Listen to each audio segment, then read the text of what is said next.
Welcome once again, my fellow manipulators of digital fate. I'm Richie, this is Capricorn, and we have finally arrived. The very first spoilers for Magic the Gathering's collaboration with Final Fantasy are here. They unleashed a slew of cards today. We didn't see any of it coming. In fact, we haven't seen any 𝑇𝑒𝑟𝑟𝑎𝑛𝑐𝑒 Dragonstorm cards yet at all, and we're already seeing Final Fantasy, which is nuts.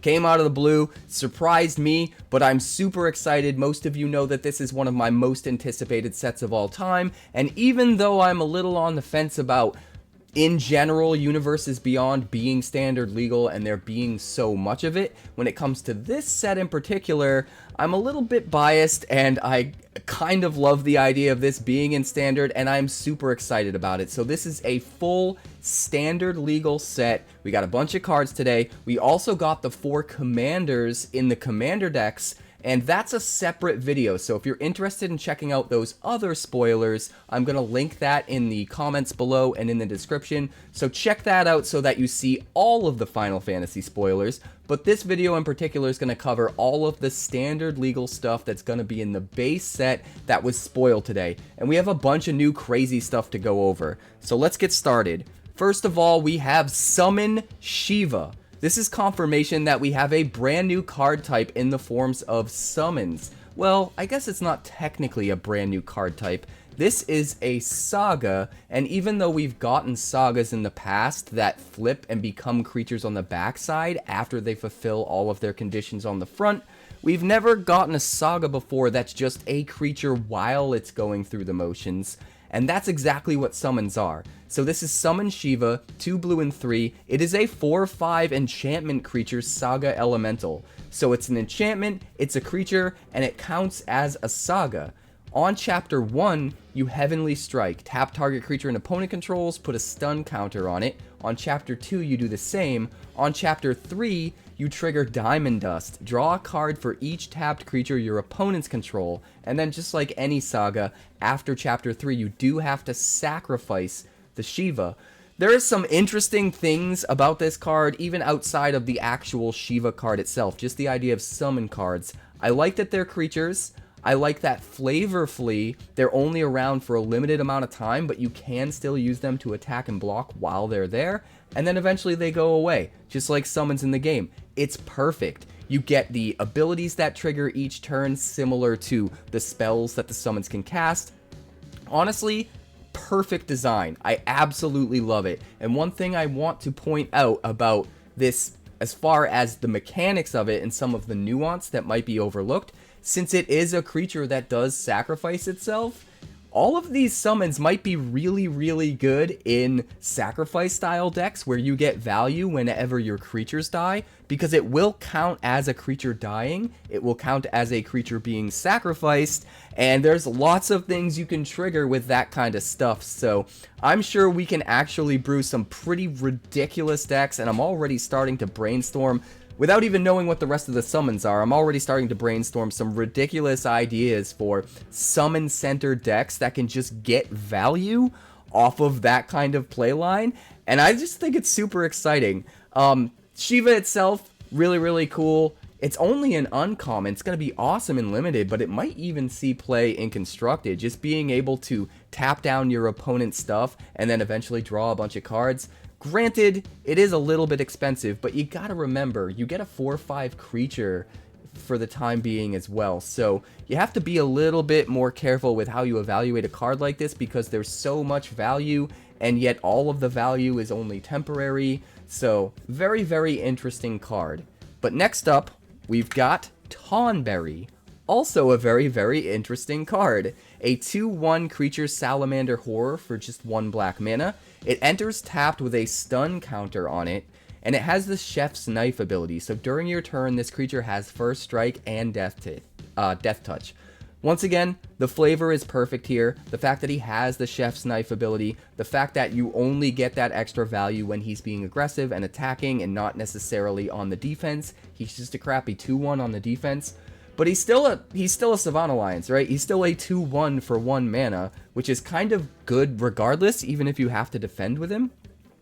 Granted, entering tapped with a stun counter on him means you're not doing anything with him until turn 3, so not good at stopping aggro right away. But eventually you're swinging with a 2/1 first strike Death Toucher that only costs you 1 mana, and that surely has to be good, right? I just think this card is super, super awesome. Definitely a really good flavor win. Next up, we've got Side Quest, Catch a Fish. Talk about flavor. This is an enchantment for 1 white and 2. At the beginning of your upkeep, you look at the top card of your library, and if it's an artifact or creature card, you may reveal it, put it into your hand. If you do put a card into your hand this way, you create a food token and transform this enchantment. And then it transforms into Cooking Campsite, which is a land that taps for white mana, or you can pay 3, tap it, and sacrifice an artifact to put a +1/+1 counter on each creature you control, but only activate as a sorcery. I kind of love this card. It just seems so awesome in so many different ways. Granted, it's still just a side quest, right? But I like the theme of having side quests and how they are conditions you need to fulfill in order to flip it and get some kind of a payoff. Reminds me a lot of the sagas we used to have that flipped into creatures for a little while. I think those came in Kamigawa Neon Dynasty. But you don't get a creature. You get some kind of extra value. I mean, some of them might give you a creature. What's cool about this is, even if you don't flip it right away, it'll sit there doing its thing every turn. Every upkeep, you look at the top card until eventually you see a creature or artifact.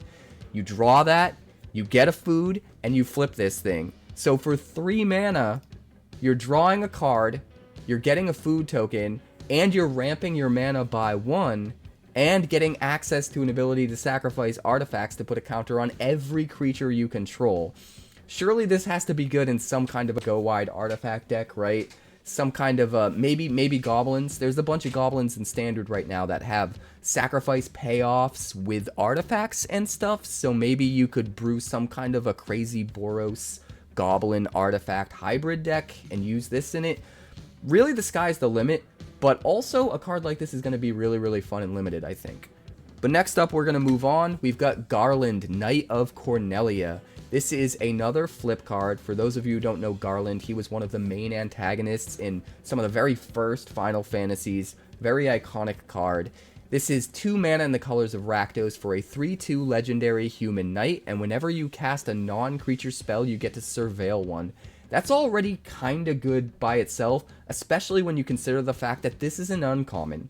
And this gives us confirmation that we are going to get a ton of uncommon legends in this set, which makes sense because they're gonna want to give us cards for almost every single character in like all 16 mainline entries of Final Fantasy, right? And surely they can't devote every single rare to that. In fact, even if they did, they wouldn't have enough cards in the set to do so. So making this set another set that's centered on having a lot of uncommon legendaries makes a ton of sense.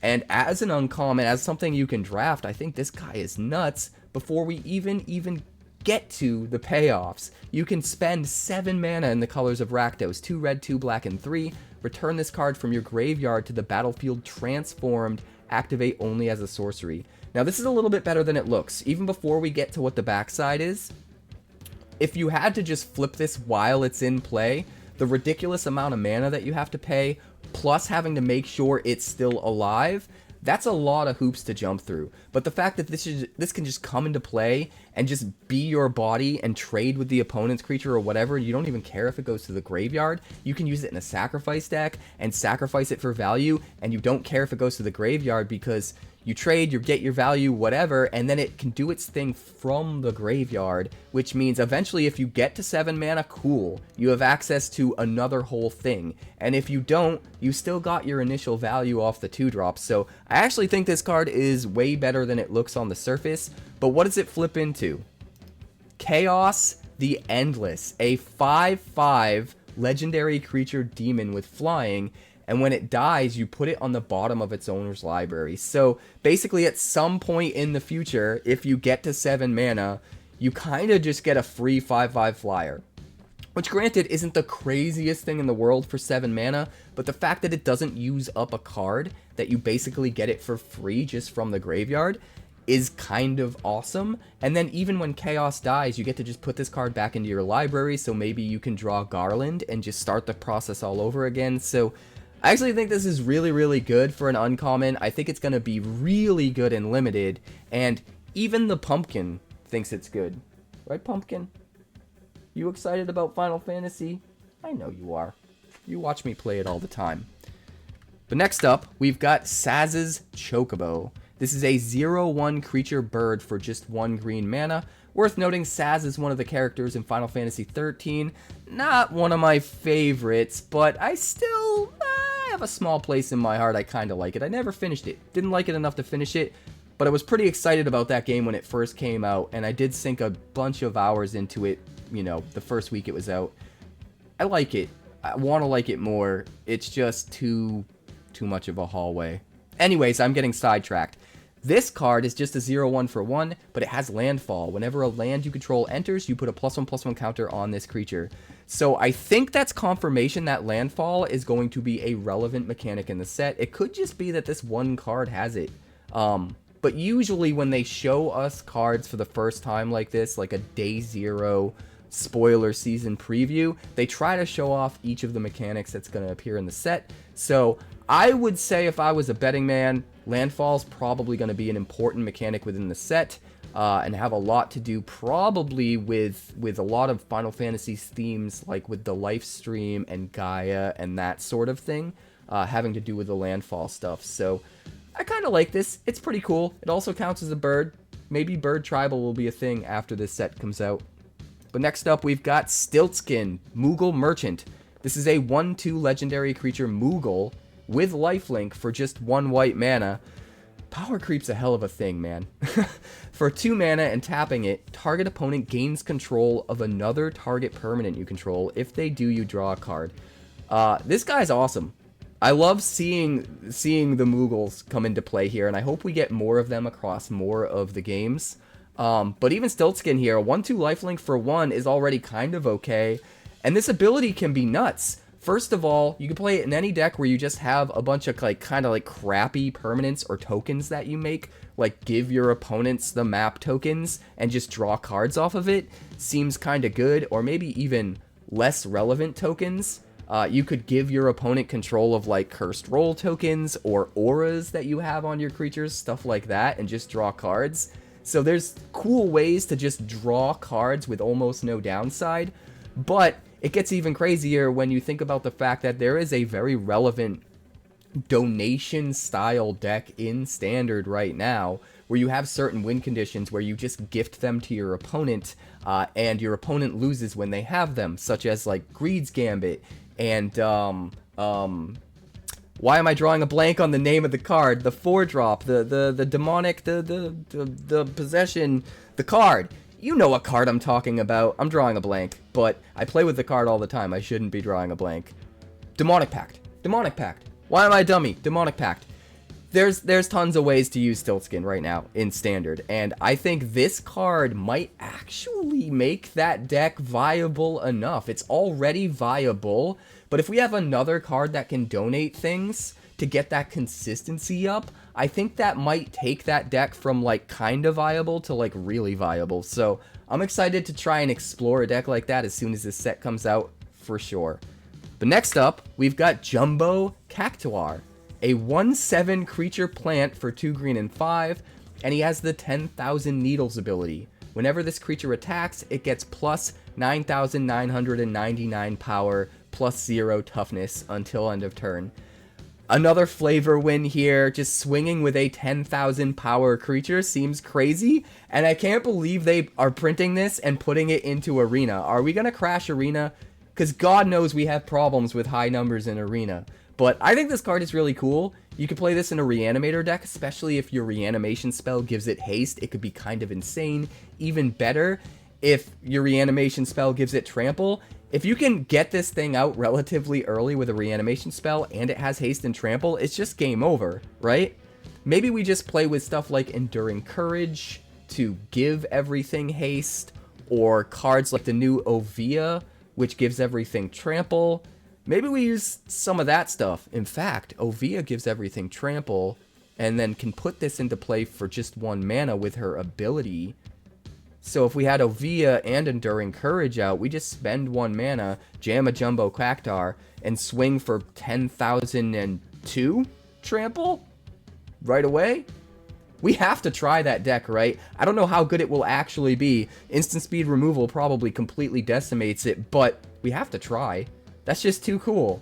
And Jumbo Cactuar, perfect flavor win. If there's one thing we can learn from the spoilers we've seen today for this set, is that the flavor is 11 out of 10.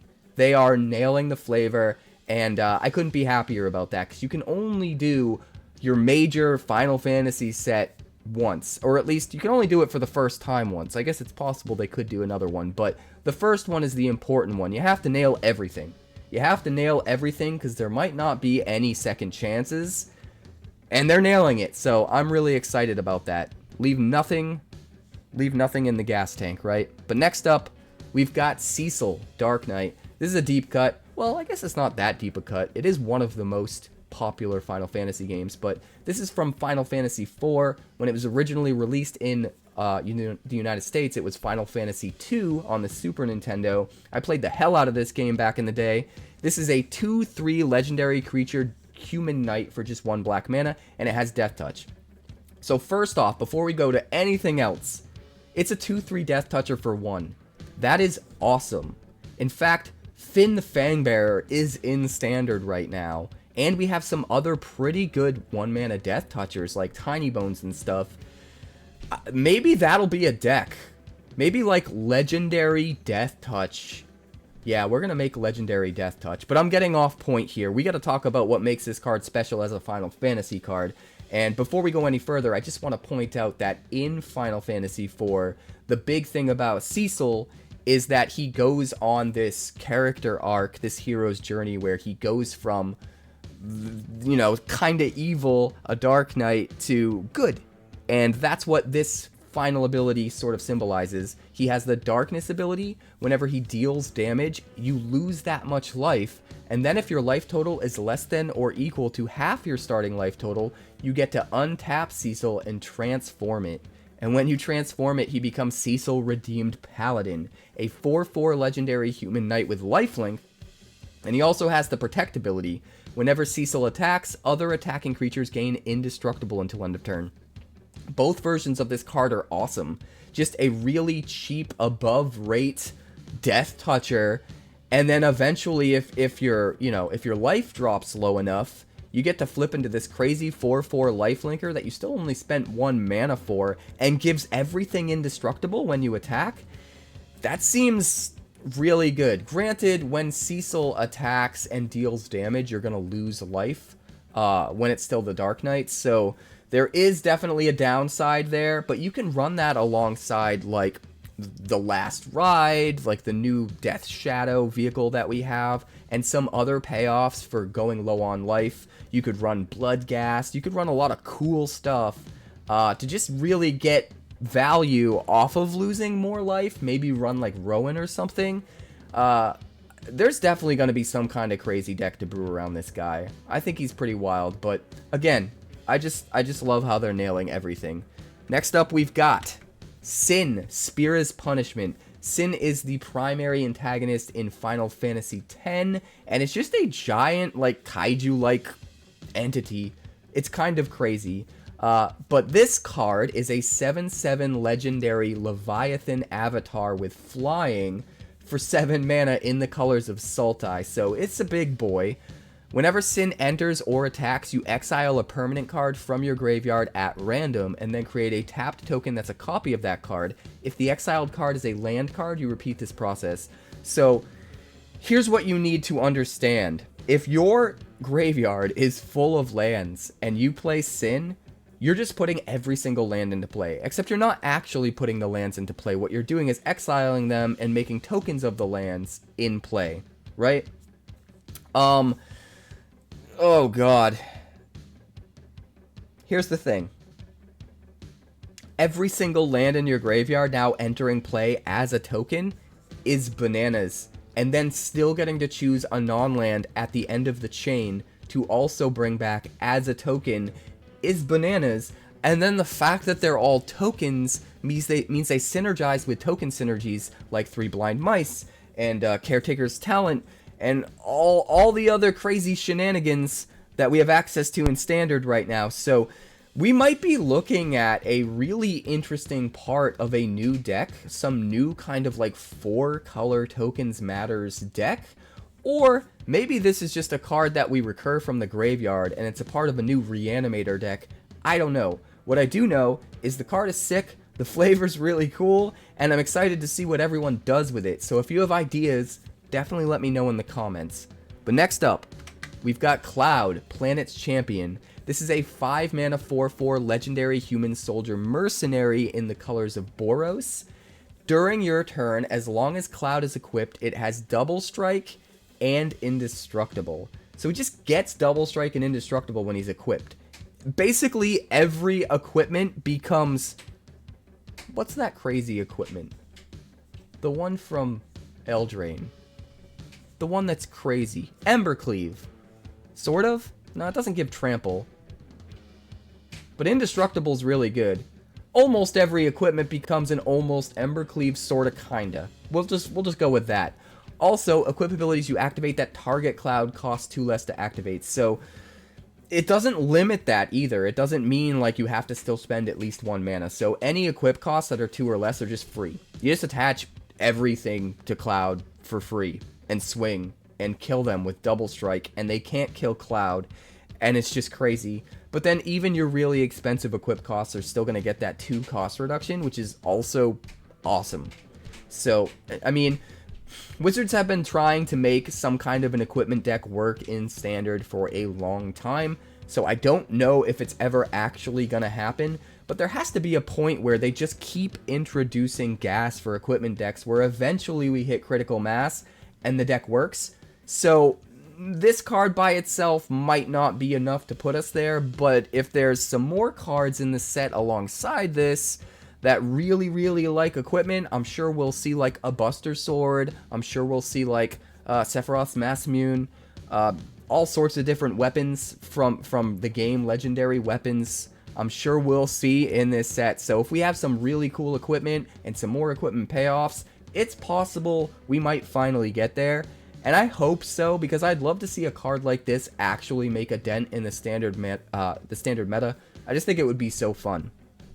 But next up, we've got his arch enemy, Sephiroth, Planet's Heir. This is a 4/4 legendary human avatar soldier for 6 mana in the colors of Dimir. It has Vigilance. When it enters, creatures your opponents control get -2/-2 until end of turn, and whenever a creature an opponent controls dies, you put a +1/+1 counter on Sephiroth. So on the one hand, it's a worse Massacre Worm, right? It's basically Massacre Worm, because it gives everything -2/-2 until end of turn like Massacre Worm. It only hits your opponent's creatures, which is awesome. It does have less of a black mana commitment, so it's a lot easier to splash in decks where black isn't the primary color. So that's kind of nice. But instead of them losing life when things die, Sephiroth gets counters.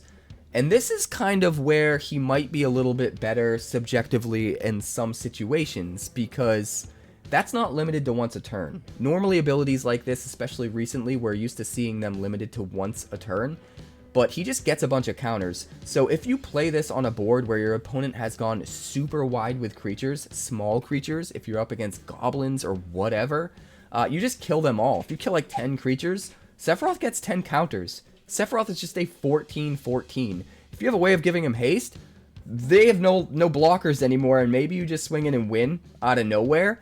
It has Vigilance, so even if you do start swinging in with it, it still sits back as a really big blocker that just gets bigger every time something dies, which also seems kind of good. Counts as a human, counts as a soldier, it might be relevant in those types of tribal decks. He is pretty expensive, and I think that is the one downside, but it's also worth noting you could use him with something like All Will Be One. And if you kill 10 creatures and get 10 counters all at once, you're pinging 10 points of damage wherever you want. And that's crazy too. So, at first glance, I'm kind of not wanting to get super excited about this card because it feels a little bit expensive and I'm not sure how good it will actually be. But there are so many little ways to get value off of this that I really hope there's a way we can make this work and make it really good in Standard. I think that would be exciting, and it's absolutely possible. Maybe in some kind of a Legends Matter deck.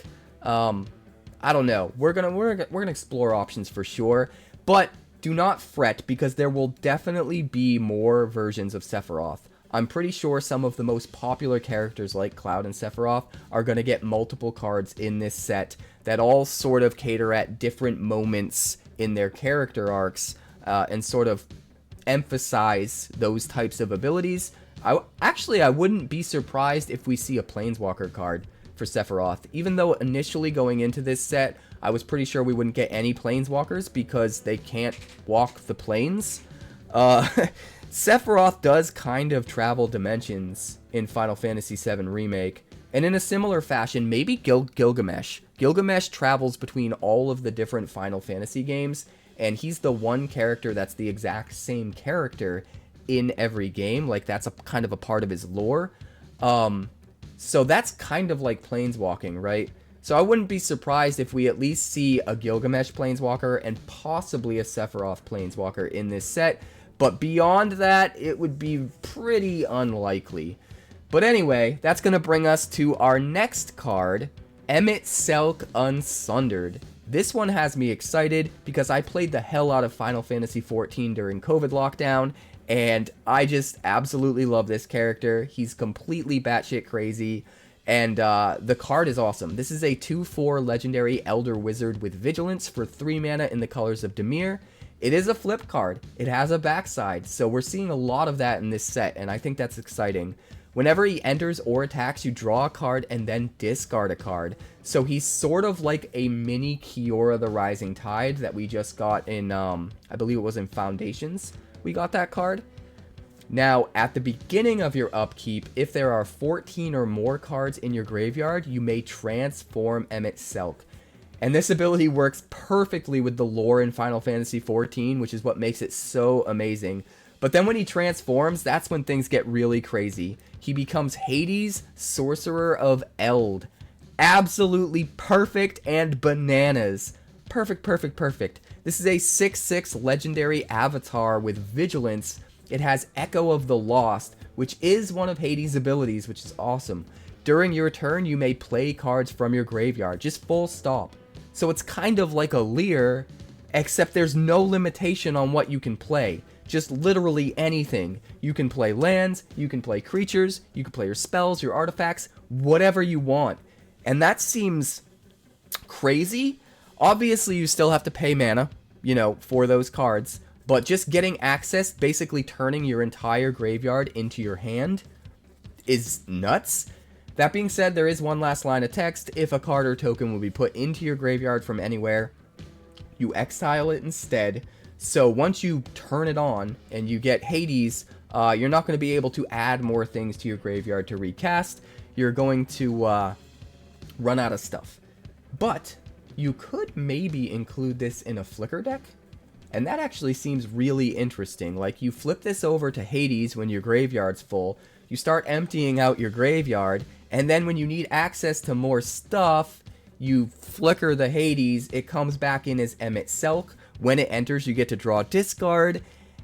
And then you start the cycle all over again.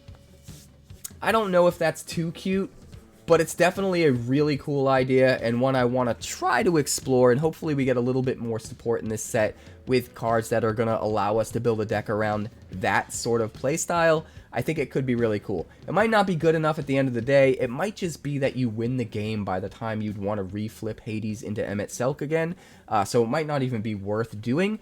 But just pointing out some options of some crazy stuff you could do with a card like this. If you have ideas about how you want to use this card, definitely let me know in the comments. I'm super excited to hear all of your ideas, not only about this card, but every card we talked about today.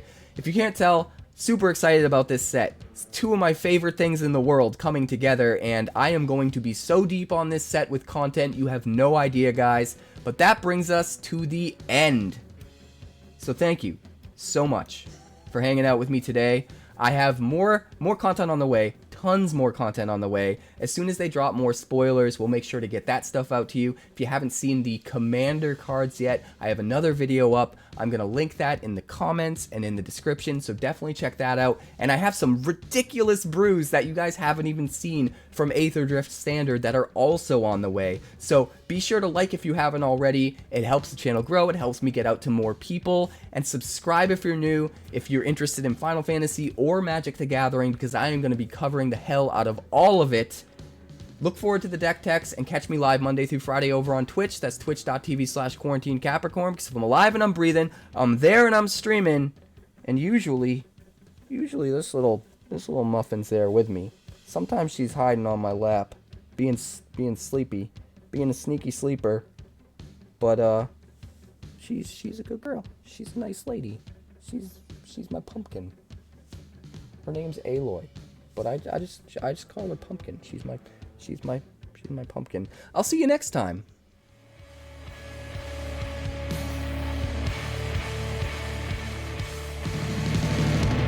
Thanks so much for checking out my channel. I'd like to give a huge shout out to all of my patrons over at Patreon.